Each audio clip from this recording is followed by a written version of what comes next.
Baiklah, nggak pakai lama-lama lagi, langsung aja kita bahas cerita sebenarnya dari game SCP Containment Breach. Ya, judul gamenya aja SCP Containment Breach, yang kalau diartikan adalah SCP kebobolan tahanan. Ya gitulah kira-kira artinya guys. Kalian tentu udah tahu dong ya SCP itu apa? SCP adalah singkatan dari Special Containment Procedure atau juga Secure Contain and Protect. Ya kalau secara garis besar SCP atau SCP Foundation ini dia adalah sebuah organisasi yang mencari, menahan, dan mengamankan makhluk-makhluk yang aneh dan menyeramkan. Pokoknya segala macam makhluk-makhluk yang menyimpang dari hukum alam dah. Nah, SCP itu punya beberapa tempat kayak penjara gitu yang di dalamnya terkurunglah makhluk-makhluk aneh itu. Sebelum kejadian dalam game ini, si SCP Foundation ini mengalami penyerangan di penjara-penjara yang dia punya di berbagai daerah. Yang menyerang adalah para pemberontak yang tidak suka kalau SCP menangkap dan menahan makhluk-makhluk yang dianggap suci oleh para pemberontak. Pemberontak ini biasa juga disebut Chaos Insurgency atau CI. Di game ini kita berperan sebagai seorang terpidana hukuman mati dengan kode D9341. Jadi nama kita di game ini adalah tahanan D9341. SCP Foundation mengambil para terpidana hukuman mati untuk bekerja di SCP Foundation di penjara-penjara mereka sebagai kelinci percobaan tentunya. Karena itulah si orang yang kita mainkan ini ada di dalam penjara ini. Hey, they've got some work for you. Do me a favor and just follow me. Oh, and by the way, we're authorized to exterminate any disobedient test subjects, so I'd recommend not doing anything stupid. Di awal game kita dibawa dan dimasukkan ke dalam sel. Lalu kita digiring oleh para penjaga yang dikenal sebagai pasukan Nine-Tailed Fox atau NTF. Kita dibawa dengan dua orang lainnya disuruh menjadi subjek percobaan pada SCP-173. SCP-173 adalah makhluk patung beton aneh yang bentuknya kayak kacang.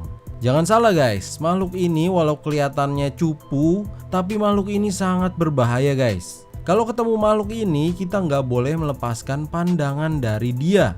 Bahkan ngedip aja nggak boleh. Karena ketika korbannya tidak melihat dia bisa bergerak sangat cepat dan tahu-tahu ada di belakang mematahkan leher korbannya. Pas masuk situ tiba-tiba ada gangguan listrik terjadi.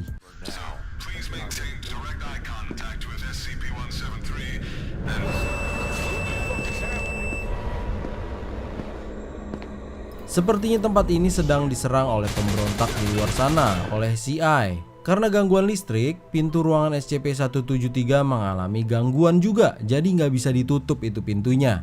Lampu di penjara itu pun mati nyala. Untung aja kita nggak diserang guys di sini. Kalau nggak ya udah langsung tamat gamenya ini. Yang bikin gregetan di game ini kita punya indikator buat ngedipnya gitu guys. Ini nih.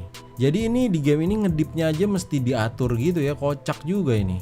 Situasi di dalam penjara ini jadi bahaya banget guys karena SCP-173 terlepas. Dari laporan radio juga terdengar kalau beberapa SCP lainnya ikut terlepas. Waduh, makin bahaya aja nih di dalam penjara SCP Foundation ini nih.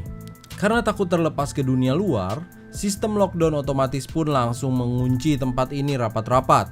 Dimulai deh tuh perjuangan kita untuk kabur dari tempat ini. Tantangannya ya udah jelas, kita harus menyelamatkan diri dan menghindar dari para SCP yang terlepas itu. Bahkan untuk menghadapi SCP kadang kita harus mengurung SCP itu lagi supaya kita aman. Beberapa SCP yang menjadi ancaman di game ini adalah SCP-106 ya, yang wujudnya kayak lelaki tua ini gosong. Ini kalau ketangkap sama dia kita bakalan dibawa ke dimensi lain guys. Terus ada juga SCP-096 atau biasa disebut The Shy Guy, orang pemalu. Dia ini nggak boleh dilihat wajahnya guys. Kalau kita liatin wajah si 096 ini, dia bakal mengejar dan menyerang kita. Ada juga SCP-049 atau biasa disebut Dokter. Konon katanya dia ini adalah manusia biasa yang berubah karena mengalami 49 kali operasi. Makanya otaknya dia tuh kayak mengalami gangguan gitu. Dia itu kerjanya keliling-keliling nyari korban baru guys.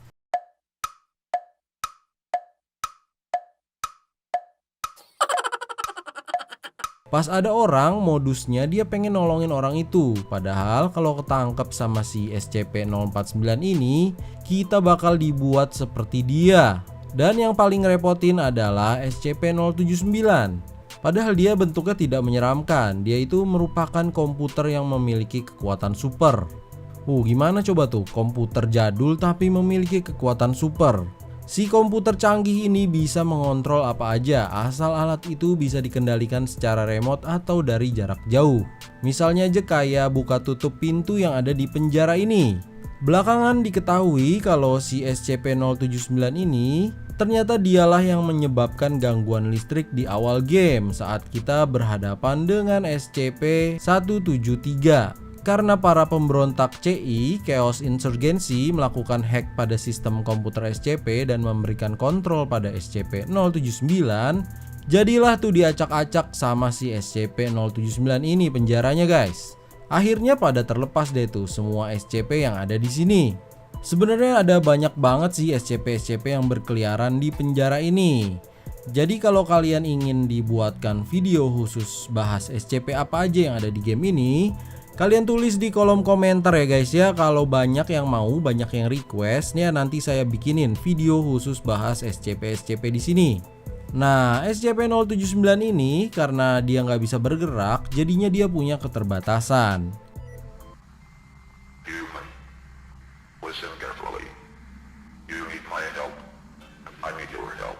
Si 079 meminta kita untuk membukakan akses sistem kontrol pintu otomatis untuk dia, supaya dia bisa mengontrol semua pintu yang ada di penjara ini.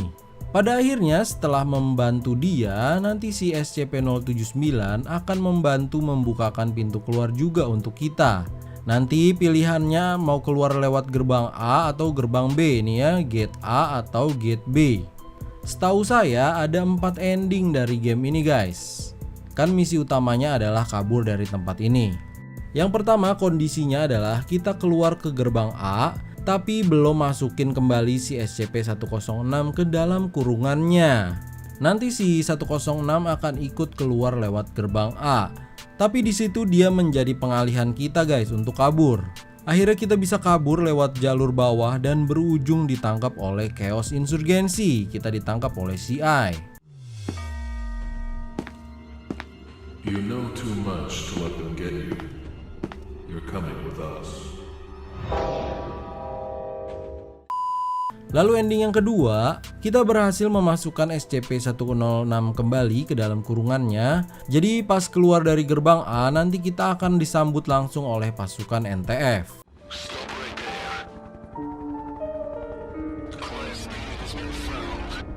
Kita akan dibawa karena dianggap orang yang hebat, orang yang spesial, karena bisa selamat dan menghadapi semua SCP yang ada di dalam penjara ini. Ya kemungkinan kita bakal dijadiin anggota SCP Foundation ini nih kalau lewat ending ini. Lalu ending yang ketiga lewat gerbang B.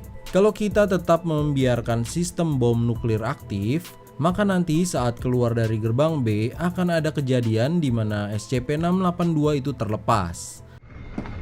SCP-682 just broke out at Gate B. I want all available helicopters and NTF units at Gate B now. SCP-682 ini merupakan makhluk sejenis buaya yang gede banget. Susah dimusnahinnya guys. Jadi terpaksa lah tuh, NTF nanti akan menyalakan bom nuklir itu dan menghancurkan semua yang ada di situ.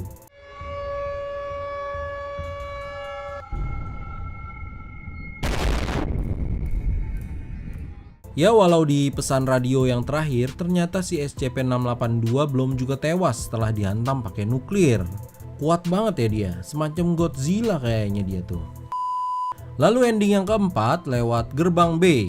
Kalau kita mematikan atau menonaktifkan sistem bom nuklir, kejadiannya sama kayak di ending ketiga, si SCP-682 akan terlepas. Tapi karena bom nuklir dimatikan, jadinya nggak ada ledakan di situ guys, gagal meledak. SCP-682 pun terlepas ke dunia luar. Akhirnya prajurit NTF mengetahui kalau kita adalah penyebab matinya sistem nuklir itu, dan kita pun langsung dieksekusi oleh prajurit NTF di situ guys. We were unable to detonate the warheads for unknown reasons. All helicopters and NTF units go back to Gate B immediately. Capturing SCP-682 is now on number 1 priority. Nah, gitulah kira-kira cerita sebenarnya dari game SCP Containment Breach. Jadi menurut saya sih yang termasuk good ending adalah kita lewat gate A guys, karena kita masih bisa selamat di situ. Kalau lewat gerbang B banyakan bad ending ya guys ya.